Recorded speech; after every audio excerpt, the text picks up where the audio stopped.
ತಾಳ್ಮೆ. ಲೈಫಲ್ಲಿ ತಾಳ್ಮೆ ಎಷ್ಟು ಇಂಪಾರ್ಟೆಂಟ್ ಅಂತ ಎಲ್ರಿಗೂ ಗೊತ್ತಿದೆ.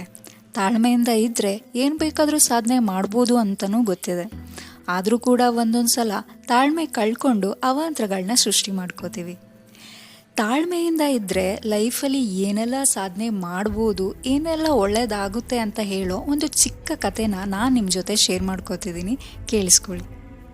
ಲೈಫಲ್ಲಿ ತುಂಬ ಬೇಗ ಸಕ್ಸಸ್ಫುಲ್ ಆಗಬೇಕು ಅಂತ ತುಂಬ ಆಸೆ ಇಟ್ಕೊಂಡಿರೋ ಒಬ್ಬ ವ್ಯಕ್ತಿ ಒಂದು ಗುರುಗಳ ಹತ್ರ ಹೋಗಿ ಸಲಹೆ ಕೇಳ್ತಾನೆ.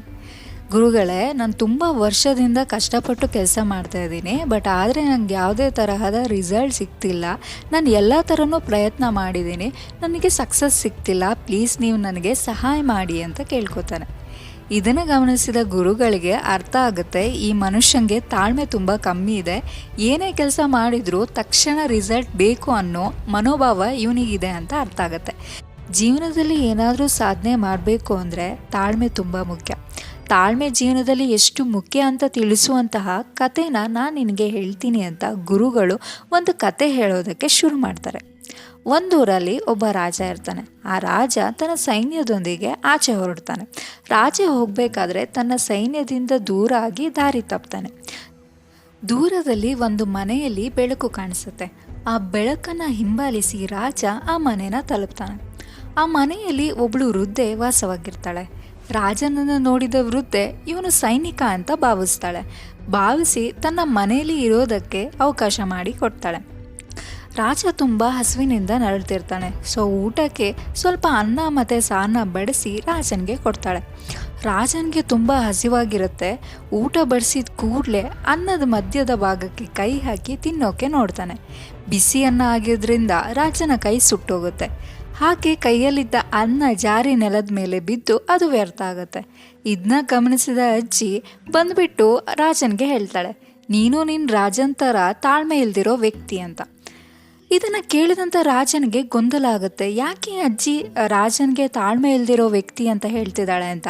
ಸೊ ಹಾಗಾಗಿ ರಾಜ ವೃದ್ಧಿನ ಕೇಳ್ತಾಳೆ, ಯಾಕೆ ನೀವು ರಾಜನ ತಾಳ್ಮೆ ಇಲ್ದಿರೋ ವ್ಯಕ್ತಿ ಅಂತ ಹೇಳ್ತಿದ್ದೀರಾ ಅಂತ. ಆಗ ಅಜ್ಜಿ ಹೇಳ್ತಾಳೆ, ನಿನ್ನ ರಾಜ ಕೂಡ ದೊಡ್ಡ ದೊಡ್ಡ ಸೈನ್ಯಗಳನ್ನ ಸೋಲ್ಸೋದ್ರ ಬಗ್ಗೆ ಚಿಂತೆ ಮಾಡ್ತಾನೆ, ಆದರೆ ಸಣ್ಣ ಪುಟ್ಟ ಶತ್ರುಗಳನ್ನ ಸೋಲ್ಸೋದ್ರ ಬಗ್ಗೆ ಚಿಂತೆ ಮಾಡ್ತಿಲ್ಲ ಅಂತ. ಆಗ ರಾಜ ಅಜ್ಜಿನ ಕೇಳ್ತಾನೆ, ಅದರಲ್ಲಿ ತಪ್ಪೇನಿದೆ ಅಂತ.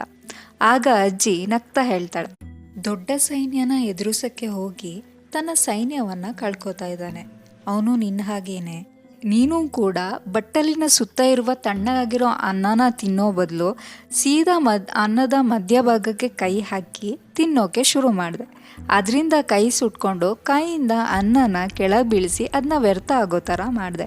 ರಾಜ ಕೂಡ ಮೊದಲು ಸಣ್ಣ ಪುಟ್ಟ ಶತ್ರುಗಳನ್ನ ಎದುರಿಸಿ ತನ್ನ ಸೈನ್ಯನ ಬಲಪಡಿಸಿಕೊಂಡ ನಂತರ ದೊಡ್ಡ ಸೈನ್ಯದ್ರ ಬಗ್ಗೆ ಯೋಚನೆ ಮಾಡಬೇಕು. ಅದನ್ನು ಬಿಟ್ಟು ಸೀದಾ ದೊಡ್ಡ ಸೈನ್ಯಗಳನ್ನೇ ಸೋಲಿಸ್ತೀನಿ ಅಂತ ಹೋದರೆ ಇನ್ನೂ ಉಳಿದಿರೋ ಸೈನಿಕರನ್ನು ಕಳ್ಕೋಬೇಕಾಗತ್ತೆ ಅಂತ ಅಜ್ಜಿ ಹೇಳ್ತಾಳೆ. ರಾಜನಿಗೆ ಅಜ್ಜಿಯ ಮಾತು ಮನಸ್ಸಿಗೆ ಮುಟ್ಟುತ್ತೆ. ತಾಳ್ಮೆ ಇಲ್ಲದೆ ಬಿಸಿ ಅನ್ನಕ್ಕೆ ಕೈ ಹಾಕಿ ಕೈ ಸುಟ್ಕೊಂಡಿದ್ದಲ್ಲದೆ ಆತುರದಿಂದ ಬರೀ ದೊಡ್ಡ ದೊಡ್ಡ ಸೈನ್ಯಗಳನ್ನೇ ನಾನು ಸೋಲಿಸ್ತೀನಿ ಅಂತ ಭಾವಿಸಿ ತನ್ನ ಸೈನ್ಯವನ್ನು ಕಳೆದುಕೊಂಡಂತಹ ತಪ್ಪು ಅರಿವಾಗತ್ತೆ. ಇವತ್ತು ಮಾವಿನ ಸಸಿ ನೆಟ್ಟು ನಾಳೆನ ಮಾವಿನ ಹಣ್ಣು ಸಿಗಬೇಕು ಅಂದರೆ ಹೇಗೆ? ಆ ಸಸಿನ ಆರೈಕೆ ಮಾಡಬೇಕು, ಅದಕ್ಕೆ ಗೊಬ್ಬರ ಹಾಕಬೇಕು, ನೀರು ಹಾಕಬೇಕು, ಆಮೇಲೆ ಅದರಿಂದ ನಾವು ಹಣ್ಣನ್ನು ಎಕ್ಸ್ಪೆಕ್ಟ್ ಮಾಡ್ಬೋದು. ಅದೇ ಥರ ಲೈಫಲ್ಲೂ ಅಷ್ಟೇ. ಲೈಫಲ್ಲೂ ಸಕ್ಸಸ್ಫುಲ್ ಆಗಬೇಕು ಅಂದರೆ ತಾಳ್ಮೆ ಇರಲೇಬೇಕು. ಕನ್ಸಿಸ್ಟೆಂಟಾಗಿ ಹಾರ್ಡ್ ವರ್ಕ್ ಮಾಡಬೇಕು. ಈ ಕತೆ ನಮಗೆ ತಾಳ್ಮೆ ಬಗ್ಗೆ ಒಳ್ಳೆ ಪಾಠನೇ ಹೇಳ್ಕೊಡ್ತು ಅಲ್ವಾ? ತಾಳ್ಮೆ ಇಲ್ಲದೇ ಕ್ವಿಕ್ ರಿಸಲ್ಟ್ನ ಎಕ್ಸ್ಪೆಕ್ಟ್ ಮಾಡ್ತಿದ್ರೆ ಸೋಲು ಖಂಡಿತ.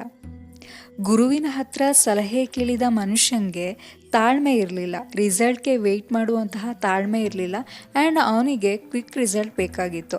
ಅದೇ ಥರ ರಾಜನ ವಿಷಯದಲ್ಲೂ ನಡೀತು. ನಮ್ಮ ಲೈಫಲ್ಲೂ ಅಷ್ಟೇ, ತಾಳ್ಮೆ ಇಲ್ಲ ಅಂದರೆ ಯಾವ ವಿಚಾರದಲ್ಲೂ ನಮಗೆ ಸಕ್ಸಸ್ ಸಿಗೋದಿಲ್ಲ. ಅದು ಕೆರಿಯರ್ ಆಗಿರ್ಬೋದು, ರಿಲೇಷನ್ಶಿಪ್ ಆಗಿರ್ಬೋದು, ಅಥವಾ ಹೆಲ್ತ್ ಮ್ಯಾಟರ್ಸೇ ಆಗಿರ್ಬೋದು.